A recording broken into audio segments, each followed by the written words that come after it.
आप आए रोज social media पर अपनी नौइयत के मुनफरिद और हैरान कर देने वाले वाकयात तो देखते ही होंगे। इसी तनाजुर में एक और खतरनाक वाकया सोशल मीडिया की जीनत बन गया, जिसमें कराची का नौजवान बिजली के हाई टेंशन पोल पर चढ़ गया।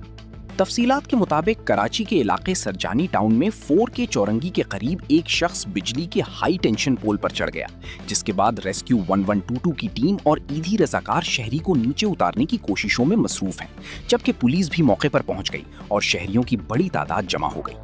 मनचले नौजवानों ने अपने मोबाइल में पोल पर चढ़े नौजवान की वीडियो बनाना शुरू कर दी, जो देखते ही देखते खूब वायरल हो रही है। मज़कूरा शख्स के बिजली के हाई टेंशन पोल पर चढ़ने की वजह ताहाल सामने नहीं आई। आखिरी इत्तलात के मुताबिक रेस्क्यू 1122 की टीम ने इंतहाई महारत से पोल पर चढ़ने वाले शख्स को नीचे उतार लिया। मुमकिन है इस सरफिरे नौजवान को अब कानूनी कार्रवाई का सामना करना पड़े।